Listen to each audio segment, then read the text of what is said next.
Allahu Akbar, Allahu Akbar, walillahil hamd. Jemaah hari raya Idul Adha yang insyaallah dirahmati Allah Subhanahu wa taala, kita menyampaikan rasa syukur yang sangat Allah taala. Pada hari ini alhamdulillah kita diberikan Allah perpanjangan usia, kesehatan dan kesempatan untuk melaksanakan salat Idul Adha di Masjid Al-Husna ini. Mudah-mudahan kesempatan yang diberikan Allah kepada kita perpanjang waktu untuk melanjutkan kehidupan, kita manfaatkan untuk melakukan sesuatu yang menjadi amal terbaik kita dalam pandangan Allah SWT. Karena Allah berfirman dalam surah Al-Mulk, Allah mengatakan alladzi khalaqal mauta wal hayat liyabluwakum ayyukum ahsanu amala wa huwal azizul ghafur. Dialah Allah yang telah menciptakan mati dan hidup, karena Allah ingin menantang kita, ingin menguji kita, siapa dari kita yang mampu melahirkan ahsanu amala, amal yang terbaik. Allah tidak menuntut kita melakukan amal yang terbanyak, yang terbesar, tapi Allah ingin kita melakukan sesuatu yang terbaik, ahsanu amala. Oleh karena itu adalah merupakan kewajiban kita, merupakan upaya-upaya yang kita lakukan secara maksimal, bagaimana kita terus meningkatkan kualitas pemahaman kita dalam Islam dan juga meningkatkan kualitas pengamalan kita sehingga kita mampu menjadi ahsan amal. Allah SWT juga dalam surah An-Nisa ayat 105 mengatakan, A'udzubillahi wa man ahsanu dinan mimman aslama wajhahu wa huwa muhsin wa tabi'a millata Ibrahim hanifa wattakhadha Ibrahim khalila. Allah mengatakan dan mempertanyakan siapakah yang lebih baik keberagamaannya mimman aslama lillah, dibanding dengan orang-orang yang secara total telah menyerahkan diri kepada Allah Taala, wa huwa muhsin, dan dia itu orang yang berbuat ihsan, kemudian wattaba'a millata Ibrahim hanifa, dan dia telah mengikuti milah Ibrahim secara hanif, wattakhadha Ibrahim khalila, dan Allah telah mengambil Ibrahim, menjadikan Ibrahim sebagai teman. Allahu Akbar, Allahu Akbar, walillahil hamd. Hari ini di kota Makkahul Mukarramah, hari ini telah dilakukan juga wukuf di Arafah, dan tadi pagi sudah berangkat menuju Mina dan untuk melakukan jemaah. Hari ini hari nahar, alhamdulillah hari nahar, dan salat Idul Adha yang dilakukan hari ini juga bertepatan dengan jadwal pelaksanaan wukuf dan hari nahar salat Idul Adha di tanah Makkah sendiri. Alhamdulillah kita juga harus berlapang dada kalau ada di antara saudara kita yang melaksanakan Idul Adha besok. Itulah merupakan perbedaan manhaj, itu merupakan perbedaan ijtihad yang kita harus berlapang dada. Kita tidak boleh membesar-besarkannya, karena memperbesarkan masalah-masalah khilafiyah itu akan menimbulkan pecah hati dan rusaknya ukhuwah di antara kita. Sedangkan ukhuwah itu merupakan syariat Allah yang perlu kita jaga dan perlu kita bangun. Orang-orang yang Islamofobia, yang benci kepada Islam, selalu melihat peluang, selalu melihat celah bagaimana dia membenturkan antara kita Islam sehingga umat Islam dipecah belah. Kalau umat Islam sudah pecah belah, artinya umat Islam akan lemah, bangsa ini lemah, dan orang-orang yang ingin menguasai bangsa ini akan dengan mudah menguasainya dengan cara-cara memecah belah kita umat Islam. Allahu Akbar, Allahu Akbar, walillahil hamd. Ketika kita melaksanakan ibadah salat duha, tentu tokoh utama yang menjadi ingatan kita, yang selalu terbayang oleh kita, Nabi Ibrahim alaihissalatu wassalam. Nabi Ibrahim berbeda dengan nabi-nabi yang lain. Dalam ibadah kita disyariatkan agar Nabi Ibrahim ini kita selalu mengucapkan namanya, berselawat kepadanya, dan itu kewajiban. Paling tidak sehari semalam kita 5 kali sebelum semalam kita berselawat kepada Nabi Muhammad SAW dan juga berselawat kepada Nabi Ibrahim. Nabi Ibrahim adalah seorang nabi yang unik, nabi yang kontroversial. Dia diutus di Babilonia sekitar 2 tahun 2000 sebelum Masehi, 2020 sebelum Masehi.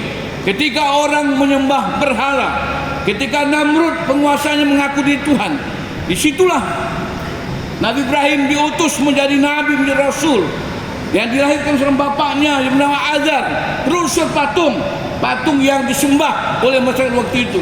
Inilah keunikan daripada Nabi Ibrahim.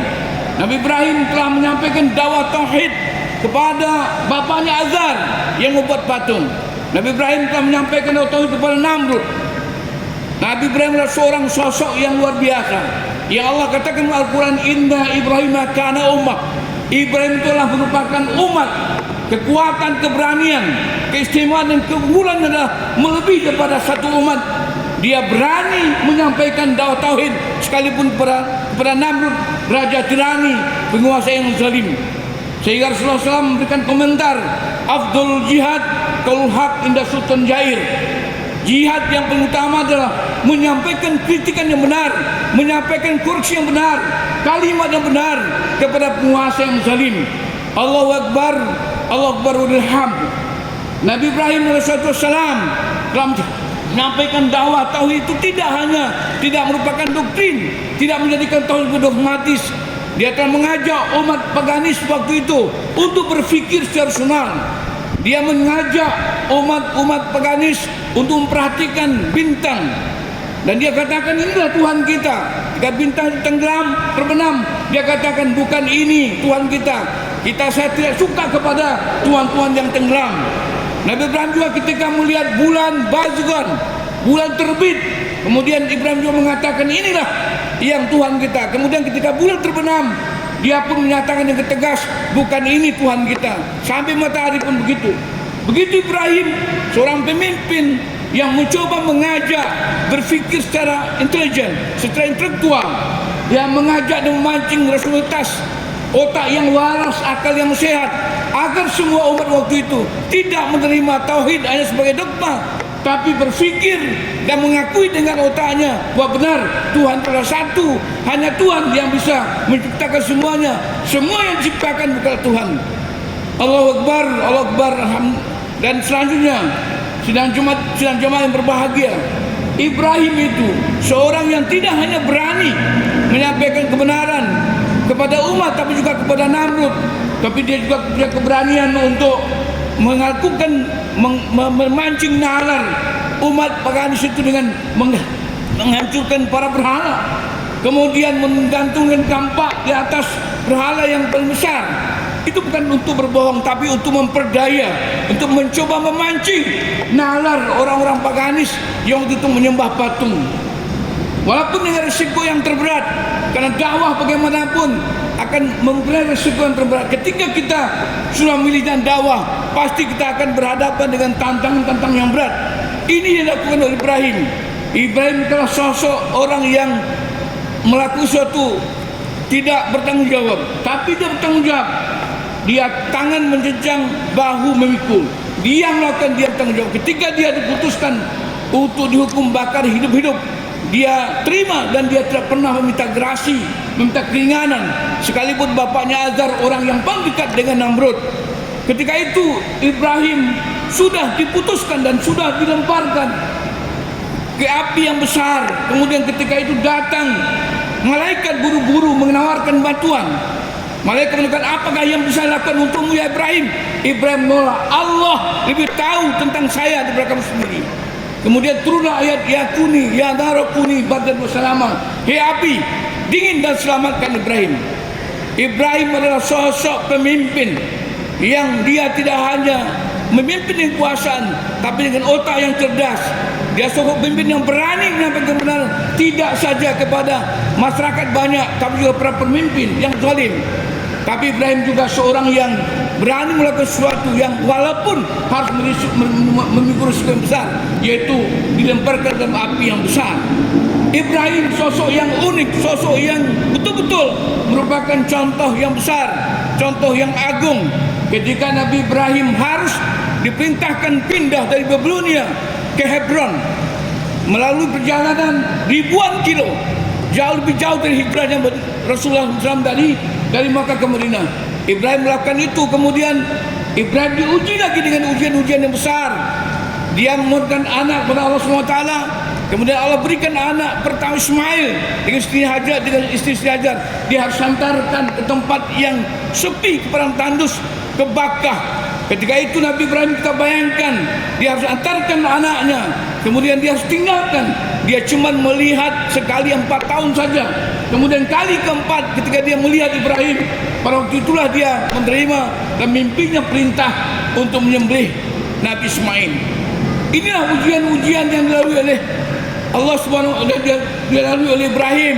Dan kemudian Allah berfirman dalam Al-Quran, wa idz batala Ibrahim rabbuhu bi kalimatin fa atammahunna. Ingatlah seketika Ibrahim itu diuji oleh Allah dengan beberapa ujian, dengan beberapa kalimat, fa atammahunna, Allah sempurnakan. Kalau umpama sekarang nih, sebelum SK pemimpin keluar, Allah telah melakukan fit and progress. Allah telah melakukan ujian demi ujian kepada Ibrahim. Lalu baru kemudian keluar firman Allah, qala inni ja'aluka linnasi imama. Allah berfirman, sungguhnya aku jadikan engkau ya Ibrahim sebagai pemimpin bagi umat manusia. Ibrahim menjadi pemimpin bukan melalui pencitraan. Ibrahim memimpin bukan melalui sesuatu yang tidak sesuai dengan prinsip-prinsip syariat, tapi Ibrahim menjadi pemimpin melalui ujian demi ujian. Kemudian diangkat Allah sebagai pemimpin umat manusia sekalian. Sidang jemaah hadirin Idul Adha yang berbahagia, hari ini mari kita jadikan Ibrahim sebagai contoh kita. Kita belajar dengan Ibrahim. Allah menterbiah kita bagaimana cara kita memilih pemimpin yang benar, yaitu pemimpin yang siap untuk menyampaikan kebenaran, pemimpin yang bermimpin dengan otak yang cerdas, pemimpin yang berani bertanggung jawab, pemimpin yang siap berkorban. Inilah pemimpin yang Allah agungkan, yang Allah tokohkan dalam Al-Quran. Oleh karena itu, sidang jemaah hari Idul Adha yang berbahagia, hari bagi kita umat Islam itulah adalah tidak hanya hari pengorbanan, tapi hari kita mendapat pelajaran-pelajaran yang besar, manfaat-manfaat yang lebih utama, di mana kita sebagai umat harus mampu berpikir cerdas, harus mampu berani untuk menyampaikan kebenaran. Kita juga adalah orang-orang yang harus siap berkorban, siap untuk bertanggung jawab, dan kita juga harus siap untuk menerima amanah dari Allah Taala menjadi pemimpin. Kita diajarkan oleh Al-Quran agar kita berdoa, Rabbi habli min azin, Rabbi hablana min azwajina wa dhurriyyatina qurrata a'yun. Ya Allah, berikan aku anak cucu yang soleh, istri yang soleh, istri yang qurrata a'yunin. Tapi dan itu adalah waj'alna lil muttaqina imama. Jadikan kami pemimpin bagi orang bertakwa. Kenapa? Orang bertakwa harus siap menjadi pemimpin orang bertakwa. Jangan sampai orang bertakwa dipimpin oleh orang munafik. Oleh karena itu kita siap jadi pemimpin. Harus siapkan anak kita tidak hanya menjadi berhala mulia, tapi siap menjadi generasi pemimpin pada masa yang akan datang. Ketika kita lupa menyiapkan anak kita menjadi pemimpin, kita cuma menyiapkan mereka menjadi pekerja, jadi robot-robot yang hanya bekerja untuk duniawi, tapi kita lupa menyiapkan dia pemimpin, maka negara kita, bangsa kita, umat Islam kita tidak akan dipimpin oleh Islam, tapi dipimpin oleh orang Islam yang siap untuk menjadi pemimpin. Demikian, mudah-mudahan hari raya Idul Adha kita hari ini akan memberikan manfaat yang besar. Mari kita munculkan semua korban kita. Kita belajar berkorban setahun untuk belajar berkorban setiap hari. Allah SWT, Rasulullah SAW mengatakan kepada kita, man wajada sa'atan falam yudahi fala yaktunna musana. Barang siapa yang hari ini punya kemampuan untuk berkorban, tapi dia tidak berkorban, maka jangan dekat-dekat ke tempat sholat kami. Oleh karena itu mari para jamaah sekalian, ibu-ibu, bapak, kita yang punya harta, mari kita hitung uang kita di rumah kita, di bank. Sekiranya kita mempunyai kemampuan saatan untuk berkorban, mari kita berkorban. Tidak perlu ke Masjidil Husna, kita berkorban di rumah kita, di tempat kita. Mungkin di tempat-tempat yang mereka tidak pernah makan daging, mereka jarang makan daging, atau kita kirimkan ke kampung kita yang di sana jarang orang berkorban. Mari semangat korban ini kita munculkan dalam rangka membangun sebuah peradaban Islam, persatuan dan kesatuan, dalam rangka memakmurkan bangsa kita, memakmurkan Islam. Demikian mudah-mudahan apa yang saya sampaikan hari ini menjadi sebuah ketukan hati kita, mengingatkan kita dan menyentuh hati kita untuk mengambil bahagian tanggung jawab untuk menegakkan agama Allah Subhanahu wa taala dengan pengorbanan kita. Fa'tabiru ya bil absar la'allakum tarhamun. Innallaha malaikatahu yusholluna 'alan nabi ya ayyuhalladzina amanu shallu 'alaihi wa sallimu taslima. Allahumma shalli 'ala Muhammad wa 'ala Muhammad kama shallaita 'ala Ibrahim wa 'ala Ibrahim wa barik 'ala Muhammad wa 'ala Muhammad kama barakta 'ala Ibrahim wa 'ala Ibrahim innaka Hamidum Majid. Allahumma ighfir lil mu'minina wal mu'minat wal muslimin wal muslimat al ahya'i minhum wal amwat bi rahmatika ya arhamar rahimin. Allahumma haqqa haqqan warzuqna tibah wal batila batilan warzuqna ijtinabah. Ya Allah, kelihatan kepada kami kebenaran-kebenarnya dan berikan kami kekuatan ya Allah untuk mampu menegakkan dan memperjuangkan kebenaran itu. Ya Allah, perlihatkan pula kepada kami batilnya kebatilan itu dan berikan kami kemampuan ya Allah, paling tidak kami mampu menjauhkan diri kami dari yang batil itu. Rabbana atina fid hasanah wa fil akhirati hasanah. Subhanaka rabbil izzati amma yasifun wa salamun mursalin walhamdulillahi rabbil alamin. Wassalamu alaikum warahmatullahi wabarakatuh.